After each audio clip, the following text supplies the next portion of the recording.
Hello विद्यार्थियों, college शिक्षा विभाग राजस्थान के ज्ञानदूत चैनल पर मैं डॉक्टर ज्योति सिडाना, सहायक आचार्य समाजशास्त्र विभाग, आपसे चर्चा करूंगी सामाजिक परिवर्तन के सिद्धांत पर। दरअसल परिवर्तन आप पहले पढ़ चुके हैं। परिवर्तन का अर्थ क्या है, इसकी परिभाषा क्या है। इससे पूर्व के वीडियो में आपको परिवर्तन, उसकी सह प्रक्रियाओं के बारे में चर्चा की जा चुकी है और आपने उसे देख और समझ लिया होगा। आज हम बात करेंगे सिद्धांत की। बेसिकली सिद्धांत क्या होते हैं? सिद्धांत होते हैं सेट ऑफ थॉट्स। किसी भी विचारक के विचारों का एक समुच्चय होता है, उसको आप सिद्धांत कहते हैं, जो जिसके आधार पर वो उस कंसेप्ट के पीछे छुपे कारण और परिणाम को विश्लेषित करने का प्रयास करता है। तो आज हम वैसे ही सामाजिक परिवर्तन के सिद्धांत पढ़ेंगे और जानने की कोशिश करेंगे कि विभिन्न विचारक अपने अपने दृष्टिकोण से किन कारकों को रेस्पॉन्सिबल मानते हैं, कि कौन से कारक हैं जो परिवर्तन की दिशा को तय करते हैं, या परिवर्तन के लिए जिम्मेदार कारक कौन कौन से हैं। इससे पहले जरूरी है कि हम ये समझें कि सामाजिक परिवर्तन क्या है। बहुत शॉर्ट में, क्योंकि मैंने जैसे कहा कि सामाजिक परिवर्तन, उसके अर्थ, परिभाषाओं, विशेषताओं पर एक वीडियो आपको इससे पहले अपलोड कर दिया गया है। तो परिवर्तन किसी भी सामाजिक संरचना के बुनियादी संरचना में, यानी उसके बेसिक स्ट्रक्चर में, या जो उस इंटरनल स्ट्रक्चर है उसमें अंतर्निहित संरचना है, उसमें होने वाला बदलाव सामाजिक परिवर्तन कहलाता है। फिर से देखिए कि जब हमें किसी भी समाज के या तो एक भाग का या समाज के समग्र का कोई विकल्प मिल जाता है, तो हम उसके एक पार्ट को या उसके समग्र को उसके दूसरे विकल्प से रिप्लेस कर देते हैं, विस्थापित कर देते हैं। उस स्थिति को हम सामाजिक बदलाव या सामाजिक परिवर्तन कह देते हैं। जैसे ए के स्थान पर बी को विस्थापित कर देना और बी के स्थान पर सी को विस्थापित कर देना, ये परिवर्तन को यानी बदलाव को बताता है। और परिवर्तन एक सार्वभौमिक, एक ऐतिहासिक और एक तुलनात्मक प्रकटना है या प्रक्रिया है। सार्वभौमिक है क्योंकि सभी जगह होती है। कहते हैं कि परिवर्तन एकमात्र ऐसी प्रक्रिया है जो सभी जगह होती है। हर चीज में परिवर्तन होना अवश्यंभावी है, यानी प्रकृति का नियम है परिवर्तन। ऐतिहासिक है क्योंकि अतीत से परिवर्तन होता चला आ रहा है। आप अगर अतीत से वर्तमान तक को देखेंगे तो आप हर चीज में बदलाव या परिवर्तन महसूस करेंगे, इसलिए ये एक ऐतिहासिक प्रक्रिया है। और तुलनात्मक है, जब हम दो या दो से अधिक घटनाओं और वस्तुओं में अंतर करते हैं तब भी हम परिवर्तन को देखते हैं। तो सार्वभौमिक, ऐतिहासिक और तुलनात्मक प्रघटना के रूप में भी हम परिवर्तन को देखते हैं और ये मानते हैं कि ये एकमात्र ऐसी प्रक्रिया है जो सभी जगह होती है, सार्वभौमिक है, सर्वमान्य है। ठीक। अब परिवर्तन के सिद्धांत को मोटे तौर पर हम दो रूपों में देखते हैं, एक लीनियर थ्योरी, एक साइक्लिकल थ्योरी। लीनियर यानी रेखीय सिद्धांत, ये उद्विकासवादी सिद्धांत का ही एक रूप है। जिस तरह से उद्विकासवादी सिद्धांत या उद्विकासवादी जो थ्योरी या उपागम है, इसको भी आप पूर्व के वीडियो में पढ़ चुके हैं। तो रेखीय सिद्धांत यानी एक सीधी रेखा में होने वाला परिवर्तन, यानी पहला चरण, फिर दूसरा, फिर तीसरा, यानी जो क्रमबद्ध तरीके से क्रमिक विकास होता है उसको आप रेखीय सिद्धांत कहते हैं। और साइक्लिकल थ्योरी, जैसे कि नाम है, चक्र के रूप में, चक्र में यानी घूम फिर के हम उसी विकल्प पर आ जाते हैं। तब वो यानी कोई भी विकल्प बार बार हमारे सामने आता है, उसकी पुनरावृत्ति होती है किसी एक विकल्प की, तब आप कहते हैं ये चक्रीय सिद्धांत है। तो परिवर्तन एक रेखीय सिद्धांत के रूप में और परिवर्तन चक्रीय सिद्धांत के रूप में। अब हर सिद्धांत से कुछ कुछ विचारक या प्रवर्तक जुड़े हैं, कौन कौन से हैं और वो किस तरह से परिवर्तन को देखते हैं, इसको हम समझते हैं। जैसे हम पहले बात करेंगे लीनियर थ्योरी यानी रेखीय सिद्धांत की। रेखीय सिद्धांत से जुड़े हुए लोग हैं Herbert Spencer, Auguste Comte, Max Weber, Emile Durkheim, Karl Marx, Talcott Parsons और ऑगबर्न।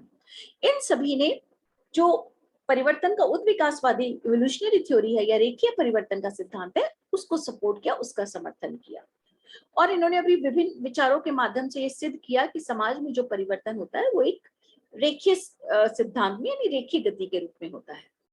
तो रेखीय परिवर्तन की क्या विशेषता है? उन्होंने कहा कि रेखीय सिद्धांत परिवर्तन के उन स्वरूपों को व्यक्त करता है जिसके अंतर्गत किसी भी सामाजिक व्यवस्था में जो परिवर्तन होता है वो कैसे होता है, विभिन्न चरणों में या विभिन्न स्तरों में होता है, स्टेप बाय स्टेप होता है और क्रमिक रूप से होता है। विभिन्न चरणों में यानी विभिन्न अलग अलग फेजेस में होता है और क्रमिक रूप से यानी सीरियल वाइज होता है, 1 2 3 4 ऐसे स्टेप बाय स्टेप चलता है। ठीक है। दूसरी चीज क्या विशेषता है इस सिद्धांत की कि समाज समरूपता से विषमरूपता की तरफ बढ़ता है या फिर सरलता से जटिलता की तरफ बढ़ता है। जैसे उदाहरण के लिए पहले समाज जो थे वो सरल थे, समरूप थे, लोग जनसंख्या जो थी एक जैसी थी, समरूपता थी खान पान रहन सहन बोली हर चीज में। जैसे जैसे समाज आगे बढ़ता गया, विकास होता गया, बदलाव होता गया, तो विषम रूपता आती गई, यानी लोगों में विभिन्नता और विविधता आती गई, चाहे वो खान पान हो, रहन सहन हो, बोली भाषा ज्ञान कुछ भी हो। तो सरलता से जटिलता की तरफ जो परिवर्तन हो या फिर समरूपता से विषम रूपता की तरफ हो तो हम उसे लीनियर थ्योरी या उद्विकासवादी सिद्धांत में शामिल करते हैं। पहला नाम आता है अगस्कोन का। हम सभी जानते हैं कि अगस्कोन समाजशास्त्र के जनक हैं। अगस्कोन ने ज्ञान और समाज का जो विकास माना वो माना कि 3 चरणों के रूप में हुआ। यानी हमने पढ़ा अभी कि जो रेखीय सिद्धांत है वो कहता है परिवर्तन जो हुए विभिन्न चरणों में हुए, है ना, क्रमिक विकास हुआ और विभिन्न चरणों या स्तरों में हुआ समाज का विकास। तो इनका मानना है कि जो भी चीज है सामाजिक संरचना में या समाज में जो भी है, समाज है, ज्ञान है, वो सब विभिन्न चरणों में होकर गुजरा, है ना, सरल से जटिल की तरफ और समरूपता से विषम रूपता की तरफ। अगस्कोन ने 3 चरणों की बात की कि समाज का विकास इन निम्नलिखित 3 चरणों से हुआ। पहले चरण में अंधविश्वास का चरण, फिर तत्वशास्त्रीय चरण और तीसरा प्रत्यक्षवादी चरण, यानी थियोलॉजिकल, मेटाफिजिकल और पॉजिटिविस्टिक। जो थियोलॉजिकल स्टेज है, ऐसा माना जाता है कि उस स्टेज में जो समाज था उसमें धर्म और जादू का प्रभुत्व था। यानी कोई भी प्रघटना जब होती थी तो लोग हर चीज के लिए धर्म या जादू को रेस्पॉन्सिबल मानते थे। जैसे बरसात का ना होना इंद्र देवता का कुपित होना, बरसात का होना इंद्र देवता का खुश होना।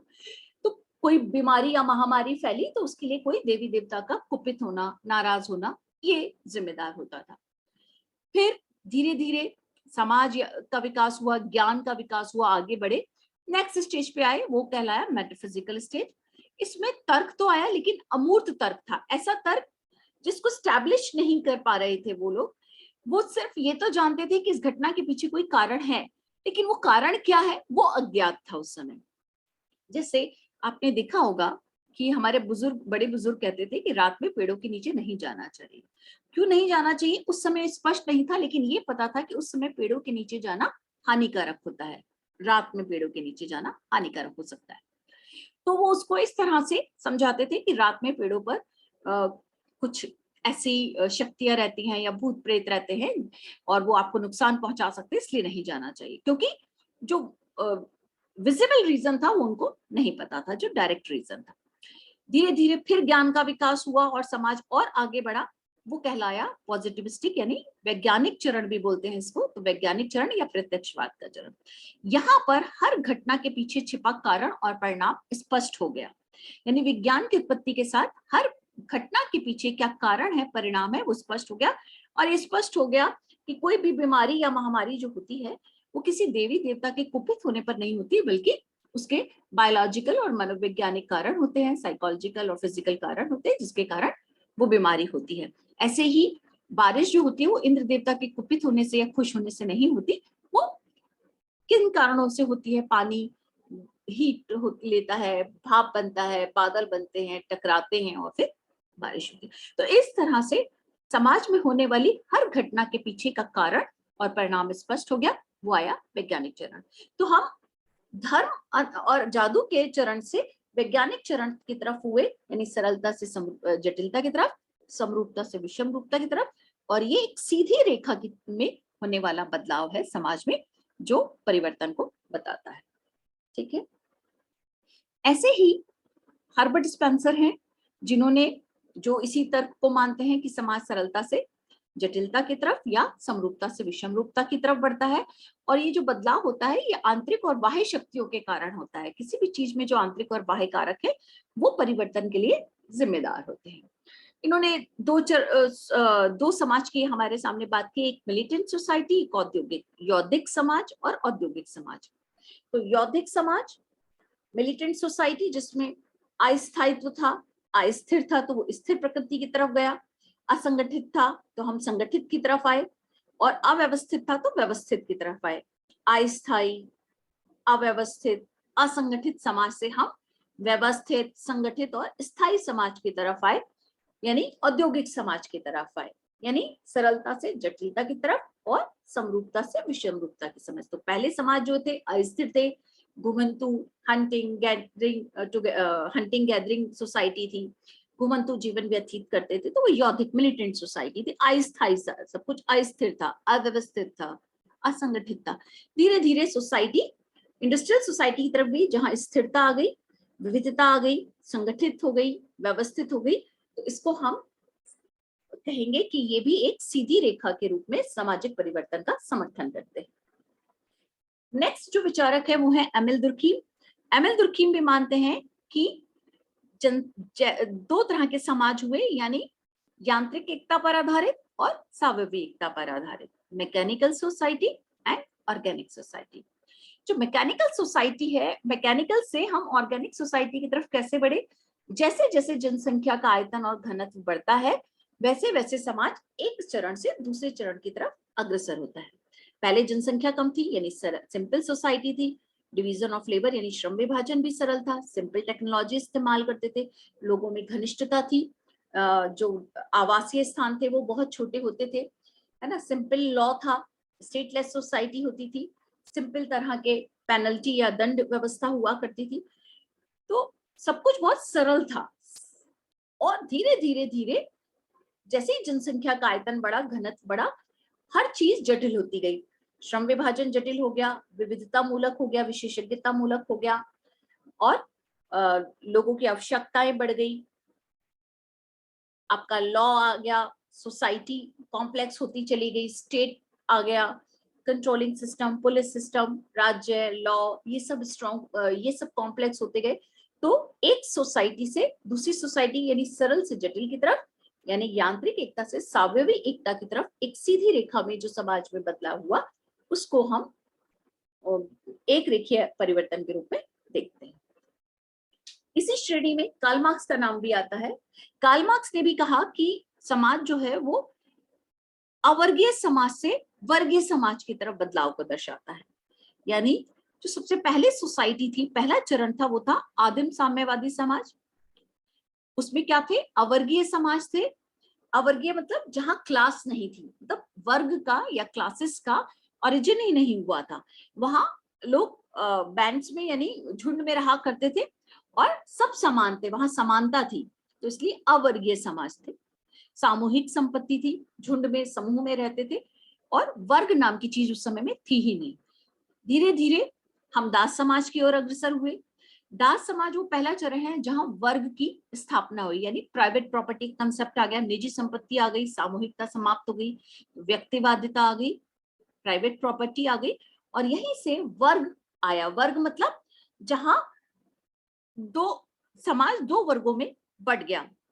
दास समाज में दो वर्ग आए, पहला स्वामी और दूसरा दास, यानी असमानता आ गई, एक उच्च वर्ग, एक निम्न वर्ग, यानी दो वर्गों के बीच में विभिन्नता या असमानता आ गई, भेदभाव पूर्ण वितरण होने लगा, है ना, समान का, संसाधनों का।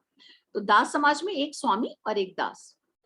फिर कुछ समय बाद इन दोनों वर्गों में संघर्ष होता है, तो हम नेक्स्ट सोसाइटी, कुछ समय बाद आप नेक्स्ट सोसाइटी की तरफ जाते हैं। फिर सामंती समाज आया, जिसमें एक सामंत है, जमींदार या जागीरदार या सामंत, जिसे आप फ्यूडल कहते हैं, फ्यूडल लॉर्ड्स हैं, और दूसरा सर्व्स है, यानी अर्धदास है।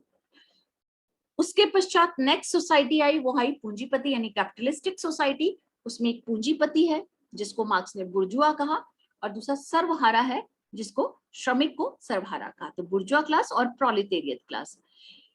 इस तरह से अगर हम मार्क्स के वर्गीकरण को देखें समाज के, तो हम सीधे एक रेखीय रूप में आगे बढ़ रहे हैं, सरलता से जटिलता के रूप में बढ़ रहे हैं, समरूपता से विषम रूपता की ओर बढ़ रहे हैं, और समानता से असमानता की तरफ बढ़ रहे हैं। पहले समानता थी और धीरे धीरे धीरे असमानता बढ़ रही है, और अवर्गीय से हम वर्गीय समाज की तरफ बढ़ रहे हैं। और लास्ट में वो ये कहते हैं या ये कल्पना करते हैं या भविष्यवाणी करते हैं कि पूंजीवाद से उत्पन्न होने वाली जो समस्याएं या जटिलताएं हैं वो इतनी बढ़ जाएंगी कि मनुष्य समाजवादी समाज की ओर अग्रसर बनेगा, यानी वापस आप वर्गहीन समाज की तरफ, यानी जिसमें वर्ग और राज्य की समाप्ति हो जाएगी, ऐसे समाज की उन्होंने कल्पना की कि हम वर्ग से, व्यक्तिवादिता से इतना परेशान हो जाएंगे कि फाइनली हम वापस सामूहिकता की तरफ, कलेक्टिविटी की तरफ, समानता की तरफ जाने की कोशिश करेंगे, तो वो होगा समाजवादी समाज। यानी ये वापस से हम एक सीधी रेखा में होने वाले बदलावों की बात कर रहे हैं। तो कार्ल मार्क्स भी रेखीय परिवर्तन की बात स्वीकार करते हैं। अब इन सब के बाद जो दूसरी थ्योरी आती है वो कहलाती है चक्रीय सिद्धांत या साइक्लिकल थ्योरी। चक्रीय सिद्धांत जैसे नाम में ये चक्र के रूप में, गोले के रूप में परिवर्तन, यानी जब विकल्प बार बार घूम फिरकर वापस आ जाते हैं, एक विकल्प कुछ समय बाद घूम फिरकर वापस आपके सामने आ जाता है, तो आप कहते हैं ये चक्रीय परिवर्तन है ना, यानी पुनरावृत्ति होती रहती है कुछ विकल्पों में, उसको आप कहते हैं कि ये चक्रीय सिद्धांत है। इसमें जो प्रमुख विचारक हैं उनके नाम है Wilfred Pareto, Sorokin, Spengler, Toynbee इत्यादि। इन सबको आप जानते हैं कि ये सब चक्रीय सिद्धांत के प्रवर्तक, यानी इन सबका ये मानना है कि कुछ ही विकल्प हैं जो घूम फिरकर हमारे सामने वापस आते रहते हैं। पहला जो सिद्धांत है इसमें वो है विल्फ्रेड पैरेटो का। विल्फ्रेड पैरेटो जो है, इन्होंने शासक अभिजन और गैर शासक अभिजन की बात की। इनकी पुस्तक है माइंड एंड सोसाइटी, और इसमें इन्होंने जो थ्योरी दी उसका नाम था, इनके सामाजिक परिवर्तन की जो थ्योरी है उसका नाम है अभिजन के परिभ्रमण का सिद्धांत, यानी सर्कुलेशन ऑफ द एलिट्स। ये कहते हैं कि शासक अभिजन और गैर शासक अभिजन दो श्रेणियां होती हैं, और इन श्रेणियों की चर्चा जो थी वो मैकियावेली ने भी की थी, और उन्होंने इनको नाम दिए थे शेर और लोमड़ी, यानी जो शासक अभिजन है वो शेर और जो गैर शासक अभिजन है वो है लोमड़ी। इनका ये कहना था कि जो शासक अभिजन है उसका समाज में जो निर्णय लेते हैं, डिसीजन मेकर होते हैं, वो होते हैं शासक अभिजन यानी रूलिंग एलिट। जो शेर है या शासक अभिजन है वो समाज में जो निर्णय प्रक्रिया है, डिसीजन मेकिंग प्रोसेस है, उस पर उसका नियंत्रण होता है। तो प्रारंभ में तो वो साहसी होता है, ईमानदार होता है, जनहित केंद्रित परिवर्तन का पक्षधर होता है, तो वो शासक बन जाता है यानी सत्ता में आ जाता है। पर धीरे धीरे उसके जो ये पावर रिलेशंस होते हैं वो धीरे धीरे वो भ्रष्ट और यथास्थितिवादी बनाते रहते हैं उसको, और फिर अवसर का लाभ उठाकर जो गैर शासक है, नॉन रूलिंग एलीट है, यानी जिसको आप लोमड़ी कहते हैं मैकियावेली, वो इसको हरा देता है और वो सत्ता में आ जाता है, और शासक अभिजन गैर शासक बन जाता है और गैर शासक शासक बन जाता है। इन शॉर्ट, शेर लोमड़ी में परिवर्तित हो जाता है और लोमड़ी शेर में, यानी शासक अभिजन जो सत्ता में बैठा है वो है शेर, और जो विपक्ष में बैठा है वो है लोमड़ी यानी गैर शासक।